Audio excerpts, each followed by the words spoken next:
नमस्ते, स्वागत है आपका इस वीडियो में। आज 15 अगस्त है, सबको इंडिपेंडेंस डे की बधाई। और इंडिपेंडेंस डे के साथ-साथ आपको ये भी समझना पड़ेगा कि इंडिपेंडेंस तो हमें मिल गया था, बट जो हमारा जो भारत था, उसको 2 हिस्सों में तोड़ा गया था। किसने तोड़ा था, क्या तोड़ा गया था, ये बहुत ही ज़्यादा इम्पोर्टेंट है क्योंकि हमें ऑल्दो यहाँ पे आपको मैं हिस्ट्री के फैक्ट के बारे में बताना चाहता हूँ कि यहाँ पे ऐसा नहीं कि पॉलिटिक्स के बारे में बात करें। Politics is a part of society, history is also very important that you should know. So 1946 में जब इंडिया को तोड़ने का 1905 में बोंगो बोंगो जो एक कैंपेन चलाया गया था कि ईस्ट बंगाल वेस्ट बंगाल बनाया जाए। फिर उसके बाद आपका 1946 या 1942 में शायद से इसका शुरू हुआ था कि जो इंडिया है, इंडिया को तोड़ना चाहिए on the basis of religion. And उसके बाद 1946 में डायरेक्ट एक्शन डे हुआ था। डायरेक्ट एक्शन डे क्यों हुआ था, कैसे हुआ था, कहाँ पे कॉल किया गया था, कितने लोग मारे गए थे, उसके बाद सबसिक्वेंट इंडिया में हज़ारों हज़ारों राइट्स हुए हैं। उसका क्या परिणाम निकला है, किस तरीके से मॉडर्न हिस्ट्री में हमें कुछ बताया नहीं जाता, हमें कुछ पढ़ाया नहीं जाता और हमें सब जो है एक क्या बोल सकते हैं, एक सिंप्लीफाइड और रादर ओवरली मतलब रॉ फैक्ट्स नहीं बताए जाते। क्योंकि जैसे आपको जर्मनी के हिटलर के बारे में पता है कि उसने ज्यूस को जो है मास किलिंग किया था, होलोकॉस्ट हुआ था। बट इंडिया में जो बंगाल फैमिन हुआ था, ब्रिटिश ने किया किया था। बंगाल फैमिन में near about I think 10 lakh लोग मारे गए थे, उसके बारे में कोई बात नहीं करता है। और ये चीज़ जब आप जानेंगे तो फिर आपको पता चलता है कि भाई किसने क्या किया था। ऐसा नहीं कि मतलब आज के मॉडर्न ज़माने में वो लोग मतलब दे आर रिस्पॉन्सिबल, उनके प्रेडिसेसर्स नहीं किया था। But you should know your history. And अगर आपको अपना हिस्ट्री पता है तो हिस्ट्री हमेशा आपको ध्यान रखना पड़ेगा, हिस्ट्री ऑलवेज रिपीट्स इटसेल्फ। सो अगर आप हिस्ट्री को जानते हैं तो आपको पता चलता है कि भाई जो फ्यूचर है वो कैसे आने वाला है, किस तरीके से आने वाला है।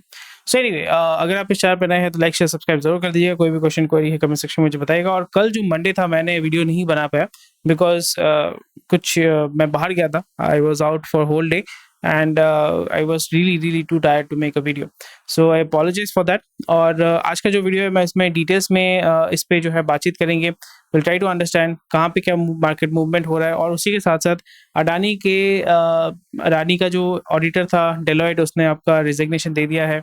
नया उन्होंने एक ऑडिटर है उसको आपका हायर कर लिया। तो बहुत सारी चीज़ें हो रही है इंडियन स्टॉक मार्केट में और किस तरीके से मार्केट मूव कर रहा है, क्या मैसेज है, क्या चीज़ होने वाला है, क्या हो रहा है, चलिए बात करते हैं। सो यहाँ पे जो न्यूज़ है, risky China apps need India style action. FCC जो है आपका प्राइमरली यहाँ पे इट्स प्राइमरली जो आपका फेडरल कम्युनिकेशन, जैसे आपके यहाँ पे बोर्ड होता है ना गवर्नमेंट ऑफ मिनिस्ट्री का, जो होता है कि अगर आपको ये प्रोग्राम अच्छा नहीं लगा या इस प्रोग्राम के कंटेंट आपको पसंद नहीं आता तो फिर आप रिपोर्ट कीजिए। तो वही चीज़ आपका अमेरिका में जो एफसीसी है वो उसका काम वही होता है।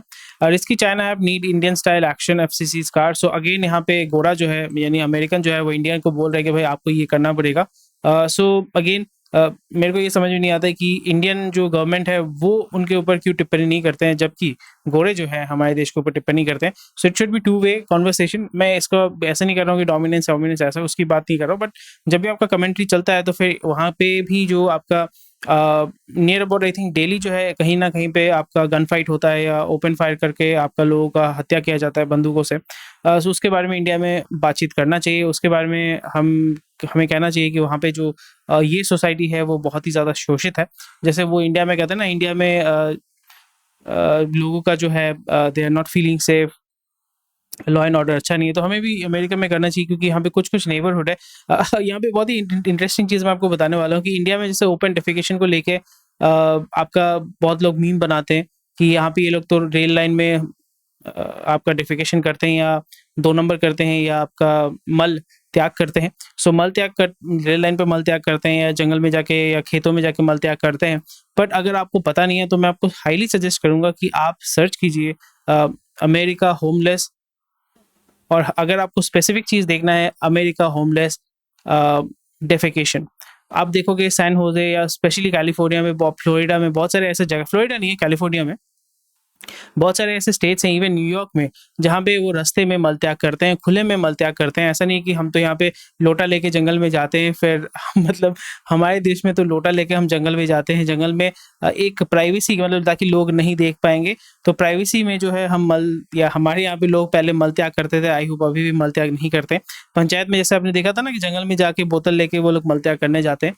सो आप अगर देखोगे आई थिंक न्यूयॉर्क में, कैलिफोर्निया में वो ओपनली मल त्याग करते हैं, उनको कोई फ़र्क नहीं पड़ता कि उसके मलत्याग का जो प्रोसेस है, जो प्रक्रिया है, उसको कोई देख रहा है या नहीं देख रहा है।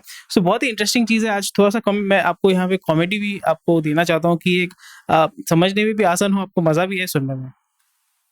Tech giants turn to untapped talent in Tier 2 and Tier 3 in new twist.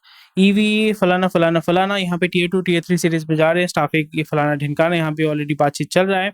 आप यहाँ पे डिटेल्स में देख सकते हैं कि कहाँ पे सबसे ज़्यादा जो है आपका हायरिंग हो रहा है। ईवी और इलेक्ट्रॉनिक्स मैन्युफैक्चरिंग सेगमेंट में आपका ज़्यादा मूवमेंट हो रहा है। आईटी में amid slowdown in big tech and IT, demand for tech jobs in other sector led by demand from non-metros, ये फलाना ढिमकाना। सो आपको यहाँ पे देखना पड़ेगा कि जहाँ पे ज़्यादा हायरिंग हो रहा है वहाँ पे कुछ महीनों बाद या कुछ सालों बाद बहुत ही ज़बरदस्त लेवल पे फायरिंग होगा, और जहाँ पे अभी हायरिंग नहीं हो रहा है, हर एक जो आपका इंडस्ट्री होता है, सेक्टर होता है, इवन जैसे अब हमारा जो पृथ्वी है वो भी घूमता रहता है, वो मतलब घूमता रहता है ऊपर नीचे। कभी दिन होता है, कभी रात होता है, कभी अंधेरा होता है, कभी उजाला होता है। तो उसी तरीके से हर एक इंडस्ट्री में भी उजाला और अंधेरा दोनों आपका साइकिल चलता रहता है। इसलिए आप स्टॉक मार्केट में देखोगे 8 साल बाद एक नियर अबाउट रिसेशन आता ही रहता है। 8 साल बाद 2008 में हुआ था, फिर 2016 में हुआ था, अभी 2022 में, 2021 में डेफिनेटली हुआ था, फिर अभी जो है अभी एकदम एक्सट्रीम हाई में चल रहा है, फिर आस्ते-आस्ते लो की तरफ आएगा। तो ये एक साइकिल है, ऐसा नहीं कि आज ही हो रहा है या कल होने वाला है, ये पूरा एक साइकिल चलता रहता है। और जब आप पास्ट डेटा को जब आप देखते हैं तो आपको पता चलता है कि there is a cycle which is going on. So यहाँ पे भी हमें ये देखने को मिल रहा था आईटी में अभी उतना ज़्यादा हायरिंग नहीं हो रहा है, बट दूसरे जो सेगमेंट है जहाँ पे केपेक्स बहुत ज़्यादा आपका इन्वेस्ट किया जा रहा है, केपेक्स एज़ इन बहुत ज़्यादा इन्वेस्टमेंट हो रहा है, फैक्ट्रियाँ बनाई जा रही हैं, जैसे सेमीकंडक्टर हो गया, ईवी हो गया, इलेक्ट्रॉनिक्स हो गया, जहाँ पे electronics as in electronics not manufacturing but more of a assembly, क्योंकि सारा माल तो चाइना से ही हमारा आता है, उसको हम असेंबल करते हैं, लोकल माल में बेचते हैं, मेक इन इंडिया ठप्पा मार के।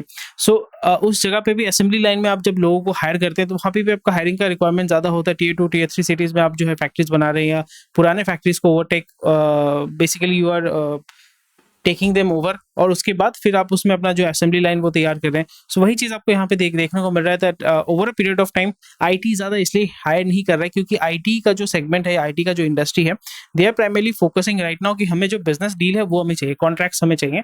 और कॉन्ट्रैक्ट्स जो है इसलिए आप देखोगे बहुत ही हद तक जो है रीनेगोशिएशन किया जा रहा है। जो पुराने जो डील थे वहाँ पे रीनेगोशिएट किया जा रहा है, प्राइसिंग के ऊपर बातचीत किया जा रहा है, और जो नए डील हो रहे हैं, एचसीएल ने आपका वेराइजन का आपका एक डील उठाया, आई थिंक $2 बिलियन का कुछ दिन पहले उन्होंने निकाला था। उनके इवन जो क्वार्टरली रिजल्ट है वहाँ पे वेराइजन ने बताया था कि हम जो है इनको we are becoming partners and we will be working together. $2 billion या $3 बिलियन का कुछ डील हुआ है।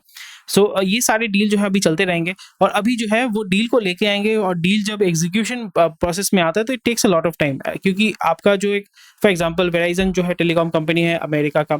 सो अभी वेराइजन अगर फॉर एग्जांपल अपना 4G का इंफ्रास्ट्रक्चर तैयार करना चाहता है, मे बी अपना जो डेटा कंसोलिडेशन है, या मे बी एक ऐप डेवलप करना चाहते हैं अपने यूजर के लिए, मैं एक केस स्टडी बता रहा हूँ।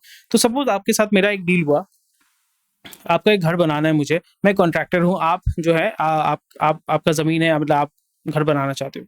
आपके साथ मैंने बात हुआ कि आर्किटेक्चर को लेके हमने बात हुआ कि यहाँ पे 4 स्टोरी बिल्डिंग बनेगा, इतना-इतना ये डिज़ाइन होगा। तो हमने इनिशियल चॉकआउट कर लिया, चॉकआउट करने के बाद हमने एक डील साइन किया, ये घर मैं आपको 2 साल या 3 साल के अंदर बना के दूँगा, या 5 साल बाद मैं आपको ये डिलीवर करूँगा जैसे अपार्टमेंट में होता है, और यहाँ पे आपको मेरे को इतना रुपए मे बी 2 करोड़ रुपए मुझे देना पड़ेगा।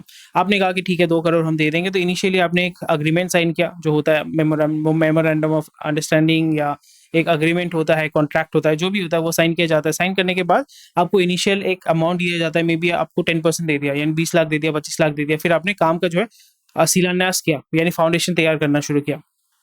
5 साल बाद आपने पूरा जो प्रोडक्ट या डिलीवरेबल है वो बना के आपने हैंडओवर कर दिया। तो वही चीज़ यहाँ पे होता है। इसलिए अभी आपको मैं इसलिए आपको मैं समझा रहा हूँ क्योंकि अभी आपका हायरिंग नहीं होगा, क्योंकि वो एक इनिशियल बातचीत वाले स्टेज में अभी चल रहा है। जब वो इम्प्लीमेंटेशन होगा, इसलिए सीनियर लेवल वाले बंदे जो है वहाँ पे आएंगे, डील को मतलब आपका डील को क्लैरिफाई करेंगे, समझाएंगे कि हम ये ऐसा-ऐसा करके देंगे। देन हम जो है यहाँ पे आपको आवर्ली बेसिस में चार्ज करते हैं। आइदर ये प्रोजेक्ट बेसिस में चार्ज करते हैं या आवर्ली बेसिस में चार्ज करते हैं। और यहाँ पे टिपिकली आप देखोगे आपका जो सैलरी होता है that is primarily hourly based.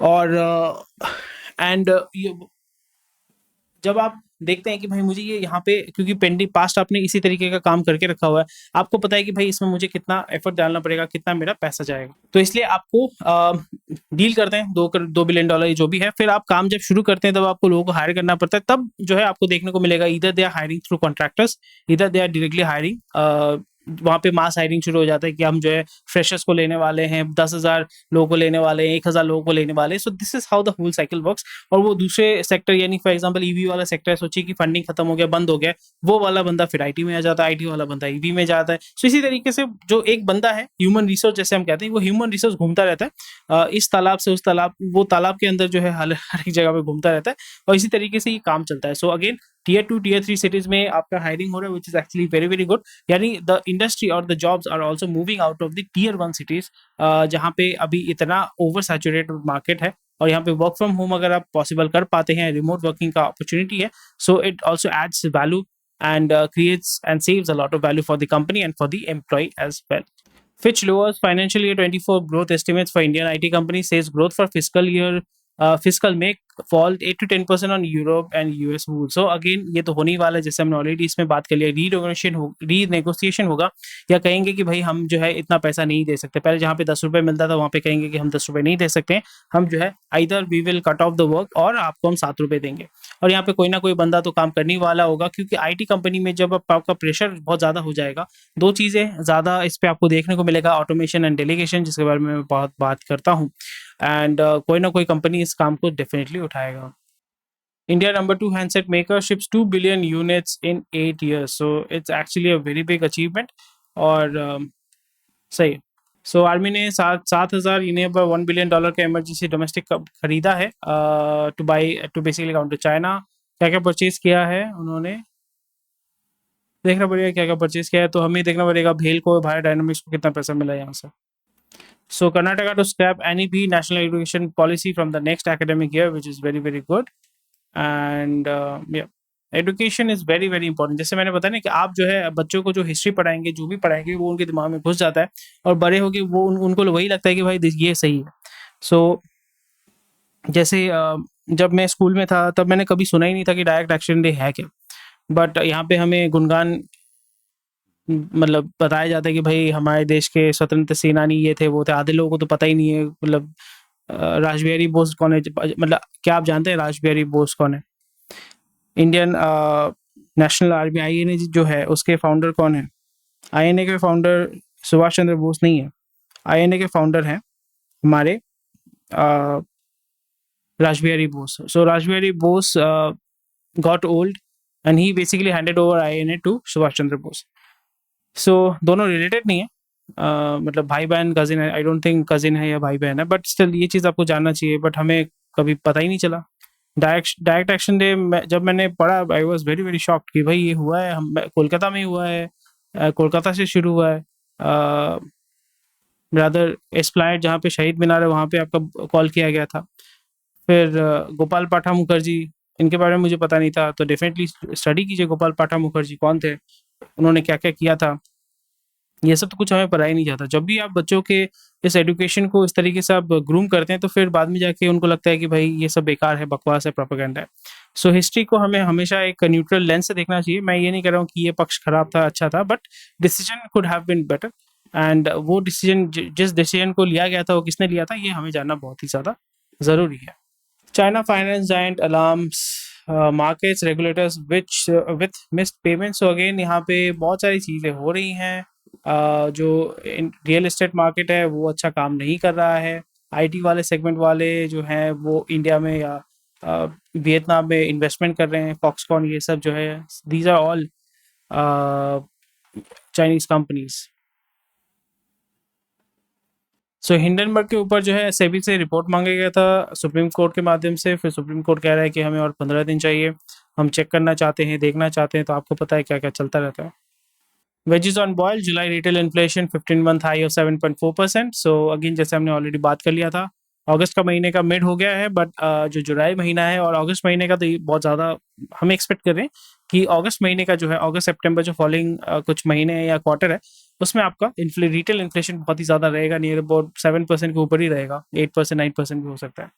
और डंजो जो है वो डेट रीस्ट्रक्चरिंग करेगा, अभी उसको इक्विटी में तो पैसा नहीं मिलेगा, but most probably will see that भाई कि यहाँ पे जो है आप डेट के माध्यम से कंपनी को ग्रो करो, उसके बाद जो है बैंकरप्ट जब होने वाला होगा आइदर जियो मोस्ट प्रोबेबली जियो या जो रिलायंस है, बाई आउट, एंड जैसे मिल्क बास्केट को इन्होंने परचेज़ किया तो उसी तरीके से इसको बाई आउट कर लेंगे। फिर बाद में ऑडिट होने के बाद जो फाउंडर्स हैं उनके साथ क्या होगा नहीं होगा मुझे आप रीड कीजिएगा। मिल्क बास्केट या हाँ, मिल्क बास्केट ही वो मोस्ट प्रोबेबली वो उसमें आप देख लीजिएगा। ड्रोन लेंगे, armaments, simulators, communication system, vehicles according अच्छा। अशोक लीलैंड के पास पैसा आएगा। ISSML आईसीजो के पास पैसा आएगा। जो जेसीबी बनाने वाले हेवी भेल के पास पैसा आएगा। ट्रैक्टर इंडिया लिमिटेड के पास पैसा आएगा। तो हमें ये देखना पड़ेगा। सही है, बहुत सही है। Very nice image. सही है, बहुत बढ़िया इमेज है। एवरीवन इज चिलिंग, और ये आपका गांव का सीन होता है। गांव का सीन में सब चिल आउट होता है। मैं भी कल गांव में ही गया था। यहाँ पे भी हमारे सब कोई चिल कर रहे हैं। Everyone is chilling, weather is very cool. I think rainy season के बाद का ही है। बहुत बढ़िया। Voda Idea loss widens in quarter one, promoter infuse 2000 crore. We are still waiting यार। आप मुझे बताइए कि वीआई कब खत्म होगा। वीआई कब खत्म होगा, आप मुझे बताइएगा। गुड्स का एक्सपोर्ट जो है 15% गिरा है जुलाई में। Outbound shipment 9 month low, imports fall 17%, trade deficit widens to $20.7 billion। So what is the reason, चलिए देखते हैं। We expect to export more than last year, बहुत अच्छी बात है।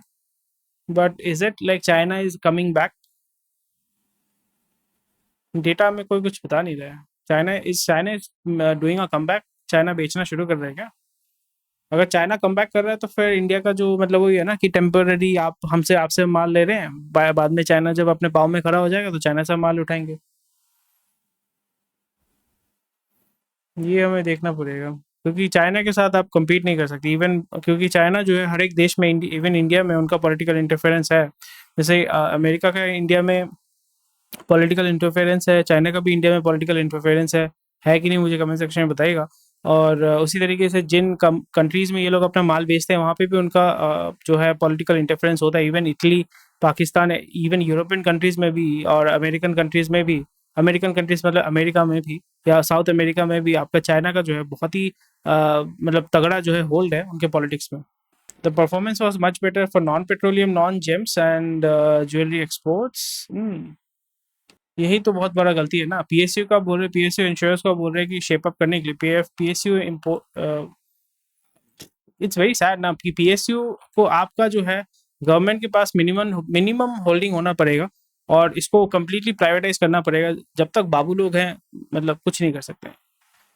पीएसयू बैंक्स हो गया, turn around story of PSU bank अभी लग रहा है कि टर्न अराउंड है, but after couple of quarters may be 1-2 साल के बाद देखोगे इतना लेवल का भयानक आपका एनपीए होने वाला है। सो अगेन हम देख रहे हैं कि रुपी जो है 83 के नीचे आ चुका है, 10 मंथ लो पे है। Quite sad, quite sad. फिर से आपका इरोजन, हल्का इरोजन हो रहा है अडानी के स्टॉक्स में। 25,000 करोड़ जो बीच में हुआ था, 50,000 करोड़ आपको ऊपर भागा था, अभी 25,000 करोड़ नीचे भाग रहा है। सो सेंटिमेंट क्रिएट किया जाता है, हमेशा इसको ध्यान में रखिए। और इसी तरीके से जो है पैसा आप उठा सकते हैं। T20 सीरीज वेस्ट इंडीज जीत गया क्या? मैं तो देखा भी नहीं, आपने भी देखा क्या? मुझे तो पता ही नहीं कब हुआ ये सब, और इंडिया हार भी गया। But sad. सो अब अभी हमें देखना पड़ेगा कि आईटीसी जो है वो अपना स्प्लिट करना चाहता है। अगर आपके पास 10 आईटीसी के शेयर है तो आपको आईटीसी होटल के 1 शेयर मिलेंगे। ITC profit rises but export curves hit revenue. Profit rises, this is why I really like ITC and I don't like ITC. Profit rises to 4,900 crore in quarter one. Cigarette business revenue. So cigarette business बहुत अच्छे से grow कर रहा है। और ये मैं एक सिगरेट मैं नहीं पीता हूँ, बट जो चाय की दुकान है जहाँ पे सिगरेट आपको लूज बेचा जाता है वहाँ पे मैं जब बिहेवियर चेक करता हूँ कि अभी जो टिपिकल यंगस्टर्स हैं वो अभी गोल्ड फ्लेक लाइट पीना शुरू कर रहे हैं, या गोल्ड फ्लेक जो लंबा वाला होता है, आई थिंक उसका दाम 18 रुपये है। वो सिगरेट ज़्यादा वो पी रहे हैं। टिपिकली पहले क्या होता था, silk cut, navy cut, gold flake जो छोटा वाला वो सब पीते थे। वो नियर अबाउट आई थिंक 6 या 7 रुपये, 6 रुपये 7 रुपये कुछ होगा। अभी वहाँ से लोग जो है जंप कर रहे हैं to gold flake light, gold flake लंबा वाला, which is 18 rupees. So near about 3 गुना ज़्यादा दाम है। तो वहाँ पे डेफिनेटली आपका रेवेन्यू बढ़ेगा, क्योंकि आपका जो लोगों का जो कंजम्पशन है वो ज़्यादा बढ़ रहा है। ITC has posted 17.6% year-on-year jump on its net profit, फलाना। सो अभी अगर हम देखें excluding the agriculture business there was 10% growth in the revenue year per year. चलिए अभी देखते हैं कहाँ पे पैसा इसने कमाया है। सेगमेंट रेवेन्यू आप देखते हैं, एग्री में आपका डूबा है, एफएमसीजी में 16% विच इज एक्चुअली अमेजिंग। 16% मतलब बहुत बढ़िया बात है। सिगरेट में 11% विच इज एब्सोल्युटली बॉन्कर्स।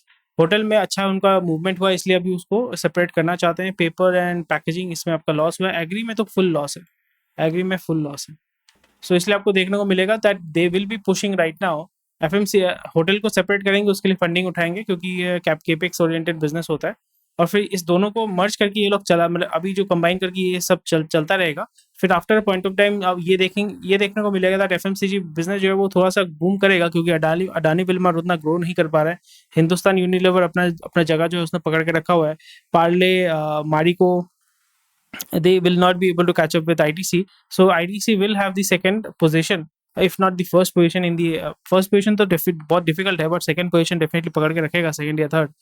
और सेकंड या थर्ड अगर पकड़ के रखता है तो वहाँ पे हमें ये देखने को मिलेगा that after a point of time cigarette और एफएमसीजी बिजनेस को स्प्लिट कर दिया जाएगा। Then I will be going in for the cigarette business for sure. So that's about it for today. आज एंजॉय कीजिए, छुट्टी है। वेदर आपके वहाँ पे कैसा मुझे बताइएगा। एंजॉय कीजिए, टेक केयर, बाय बाय, जय हिंद। कल मिलते हैं आपके साथ 16 अगस्त में।